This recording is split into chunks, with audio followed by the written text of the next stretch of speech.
new love, red flags, yellow flags, attachment styles, boundaries, emotional safety, intuition. All of these things are highly important in our romantic endeavors, and they should be, yet they can be complicated and rather nuanced, and sometimes you find yourself in the middle of emotions running high, and it can be confusing, to say the least. And so today, I'm actually going to be reacting or responding to a question from one of the lovely viewers. This question was posted on a previous relationship video I did, where I recounted something that happened personally in a very old relationship of mine. And so they asked a very important question. And so we're going to restate that question and try to see if we can kind of dig through and figure out if we can learn something from this together, and perhaps start a new direction of conversations we can have here on the channel. So, welcome to Justice for All.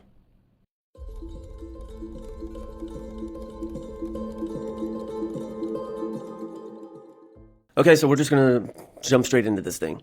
The video in question was a video I put up, and I'll attach it at the end of this video, so if you want to check it out, by all means, I would appreciate it. But in this video, I was recounting this personal story from a relationship that I was in.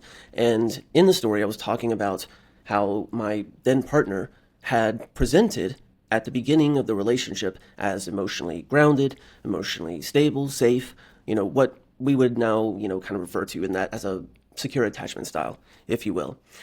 And it was only later in the relationship, months into this thing, where I realized that this was actually not the case. And it not only kind of flipped the relationship upside down, but it completely, what do the kids say today? It left me shook. Yes, I was shooken to the core, so to speak. And naturally, the relationship did not last.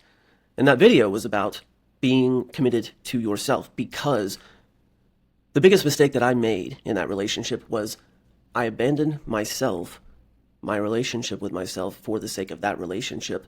And back then, at that time, I, as a man, thought that that was a very noble and masculine thing to do.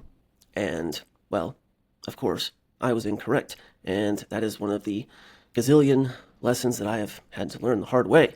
And learn the hard way I did. So now, hopefully, we can take the hard ways of learning and make it a little bit easier for you if you guys are having questions about this sort of thing. Because we all know relationships, especially now with the cultural so-called gender wars and technology, social media, it's just, let's be real.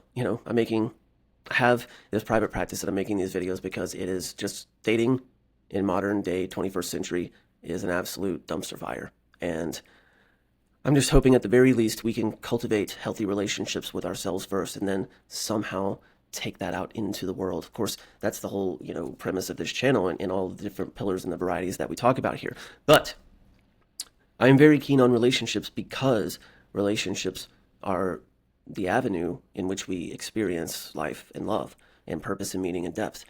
And I'm not just talking about romantic relationships, although, yes, of course, those are very much included. So, without further ado, let's take a look at the question that the wonderful viewer asked, and then we'll go from there. Let's pull it up.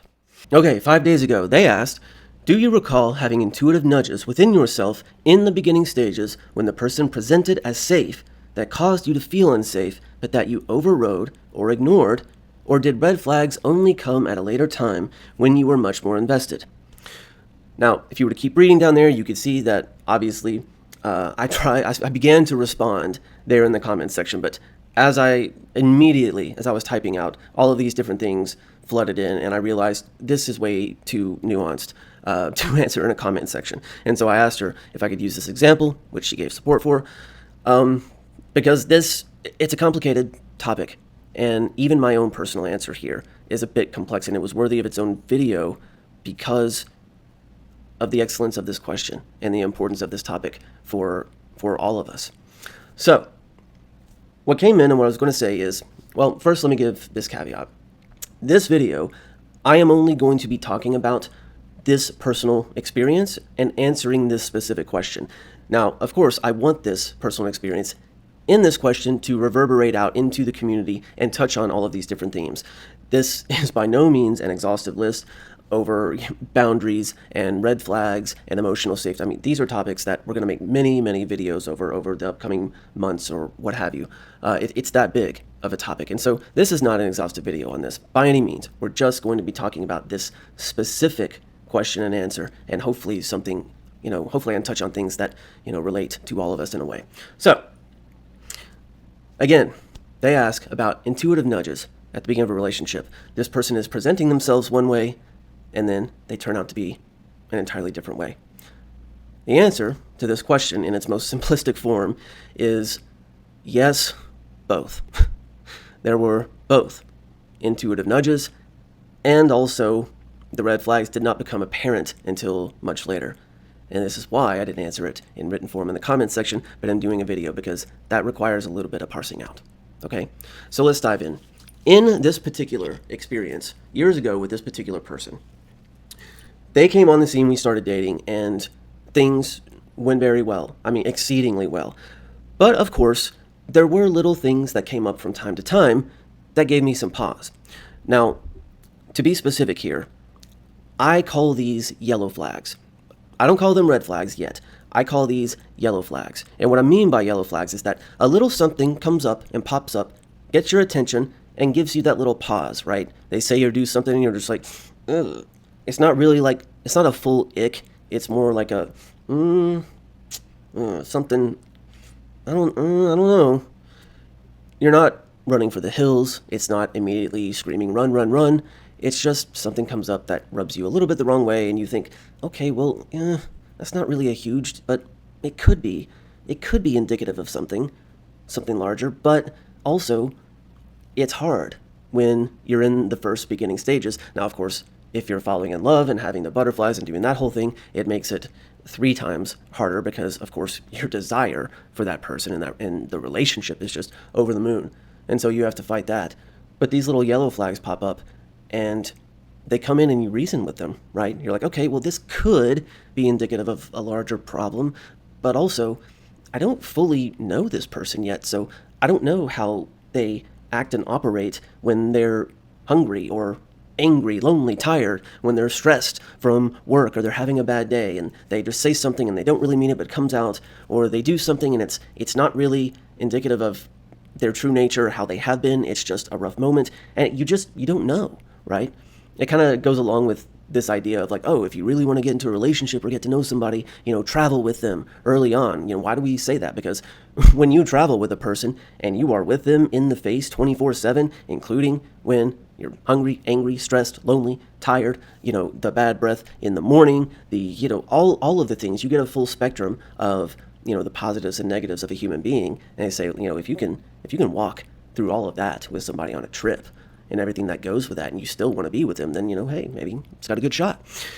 So yellow flags popped up, and you get these little hints, and you question, and then you kind of second guess yourself, and you're just like, I don't know. And you may even ask, and maybe even investigate a little bit, and maybe they give you the answers that you want to hear, maybe they don't.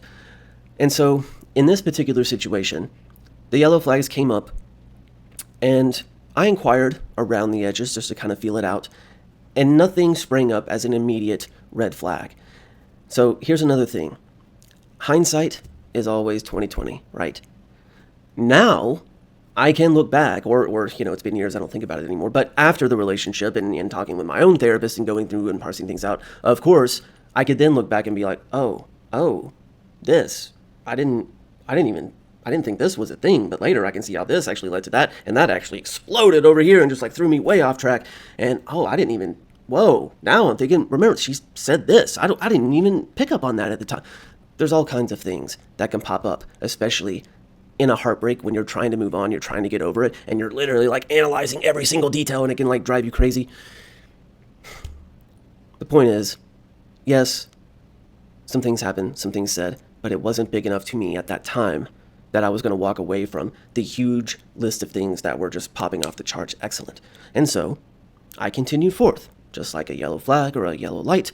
I was a little more cautious and kept an eye on things, but they never came back to be major problems or issues. It just happened and went away. Until they did. And that's why it's both. Because, yes, then it came that 5-6 months, whatever it was, Then the first big red flag dropped. And that was still rather shocking, even though I'd had a few of the yellow flags leading up that could have warned me about that. And that first big red flag, that was the first major crack in the foundation.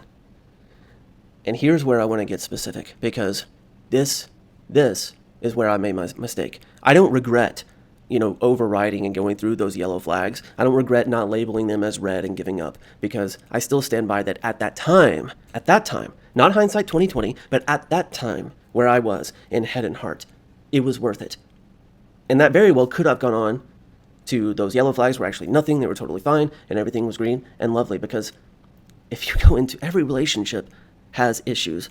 People have issues, and we all, especially if you're dating over 25 or certainly 30, we all have emotional baggage, right? We all have trauma. We've all been cheated on. And so there's always going to be those little things, but you can't really know until you know. And then when you know, you know. And once you know, you might want to go. But that's just it, because even going at that point is now more difficult.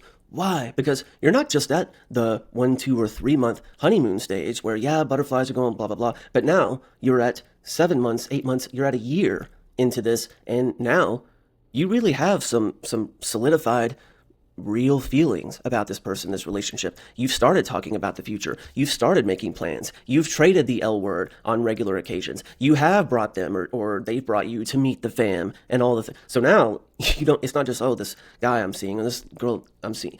Now it's like my boyfriend, my man, my girl, my lady, my girlfriend. Now it's not just the two of you having fun and getting off on, the love drug chemicals, but now you actually have a relationship. Now there's 3 of you in this, and you're in relationship with yourselves, you're in relationship with each other, and then both of you have your own relationship to the relationship itself. And any one of those or all of those can all be toxic or fall somewhere on the spectrum of toxicity.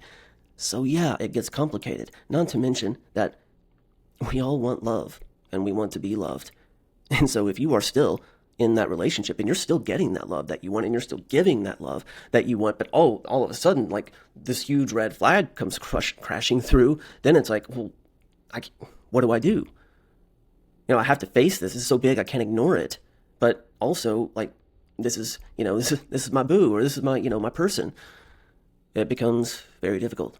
And this is where you really have to have people in your corner. And I'm talking about family, I'm talking about close friends, I'm talking about a therapist or a coach or somebody professional, someone who knows you, who loves you and cares about you, and will give you the truth as they see it, and they can be objective, because you cannot be objective about this because of all of the feelings or the love or the desire that you have. That prevents all objectivity. So this is why it's important to have those people that know you and love you and care about you in your corner to give you sound advice.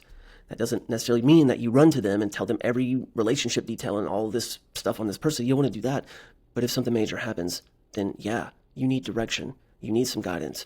You need another voice coming in and saying, hey, maybe let's look at it this way. So anyway, back to the personal story. This is where I made my mistake. Because the desire was so high, love, if you want to call it, I should have taken that major red flag that was big enough, and I should have walked away. I should have. The most terrible thing about that is I didn't just realize that in hindsight. I knew it as soon as it happened. That's my confession.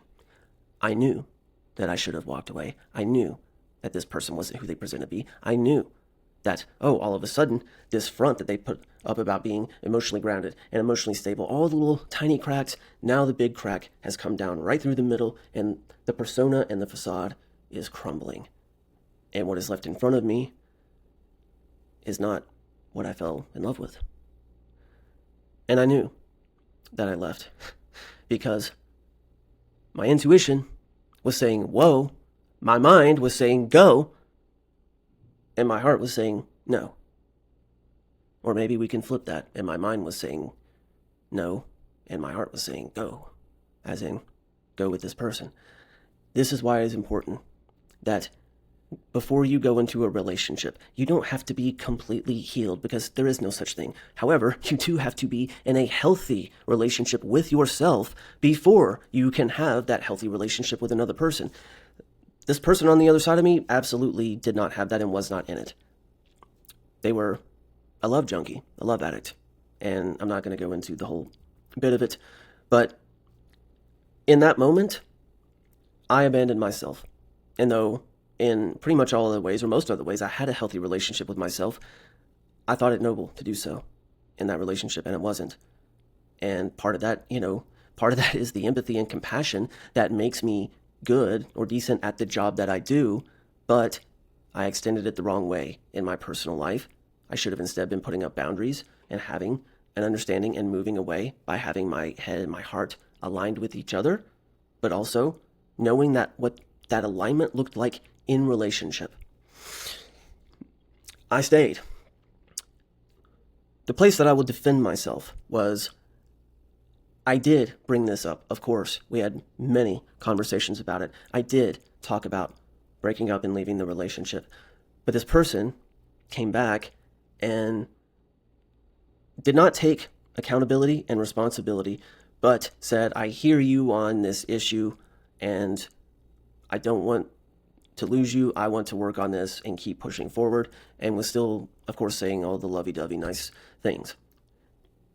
Of course, that is what my mind was ready to reject because I didn't see the proof in the pudding, but of course my heart wanted to hear the nice lovey-dovey things. And I allowed my heart to take place. I allowed my heart to, as the wonderful viewer wrote, to override what my mind knew was an unstable situation and a person who was not as they purported to be.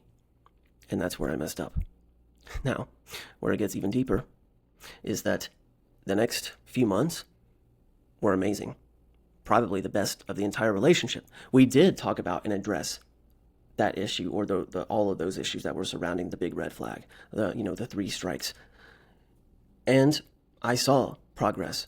We had deep conversations, We talked until 2 a.m. about such things and how we were going to navigate this, how we were going to use these things as tools to better ourselves and better our relationship and grow as a couple. And so even at that point, my mind was then catching up with my heart and being like, okay, well, this is just what happens in a relationship. We've got 2 flawed human beings and they love each other, and you come together and you forgive and you have compassion, you have love, and you work, you dig in and you figure it out. And I do believe in all of that I just said, right? But that other person has to be able to do that. And after those 2 excellent months, then the full weight of the hammer came crashing down on everything. And the entire floor fell out from under this thing. Now, it was about this time that the story that I told in the other video about sitting at the restaurant, we were sitting at a restaurant and this individual, she said, it's crazy because you're like this and I'm like this. And that was true. Very emotionally unstable. And by the way, I'm not taking pleasure in saying this and in putting labels on somebody that I once, loved and cared. That's not what I'm not here to bash this person. I'm here so that we can all understand and heal and grow together, because I had faults in this, like I said, of abandoning myself, and trying to overextend myself to then help this person, which was also wrong. That was not my place. Now, this is important because I want to illustrate this, because this is where I made another grave mistake. Ladies and gentlemen, at all, whoever's watching this, however you identify, please take away from this video, if you need to hear this, you are not your person's parent. You are not your partner's therapist. Maybe they have parents, or maybe they need parents. Maybe they have therapists, maybe they need therapists. But you are not any one of those roles or positions, nor should you be. I'm not saying that you shouldn't help when and where you can, or have compassion or empathy, work together, dig in, have the conversation. All of that, yes. All of the coupley things that it takes to work on. But you just playing caretaker to this damaged person, or you playing, talk therapist, where you talk for 6 hours on a phone at night and 5.5 hours are this person working through all of their mental, emotional issues while you try. No, that's not a romantic relationship. That's not a partnership. If it happens once because of something, yep, okay. But this repeatedly happening where you feel like the person's mother or father, or you feel like the person's practitioner, you may want to rethink it, because that's not your part, that's not your role. There is this sick notion in society now that's been put out by, I don't know what it is, Hollywood, Disney, or whatever, that there's this whole like me and you against the world. It's us, babe, and it's me and you till the wheels fall off, and we're against everyone else, and it's you and I. Absolute nonsense. Absolute nonsense. No.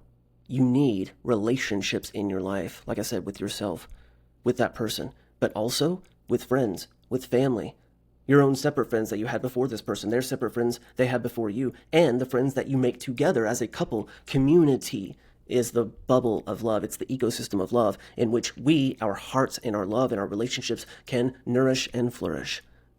It's an ecosystem. It's community. It's not this one-on-one.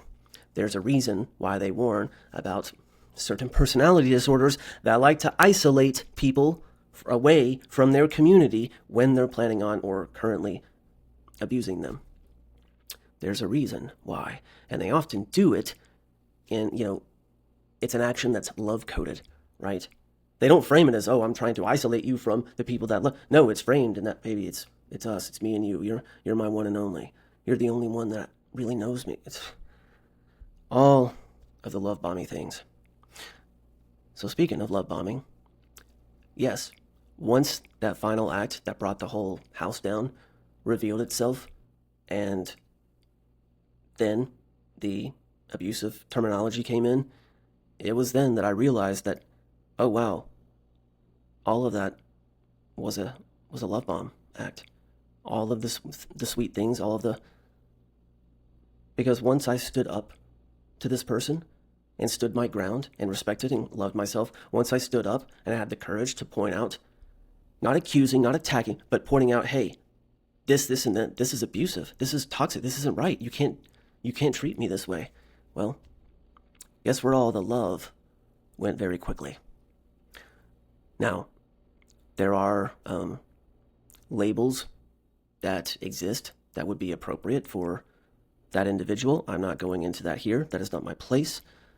All I'm saying is that keep an eye out for the love bomb. It's hard because the love bomb often comes at that when desire is building, or at that peak desire when we really want to hear those things. We really have been longing for someone to say those things about us, to feel those way, to make those promises, and then we get it, and we get it from someone who we also think is super fine. Like, hello, let's go. It's hard. I'm not saying it's not. I fell for it, even with the knowledge, the working knowledge of love bombing and limerence and toxic relationships. I kept looking for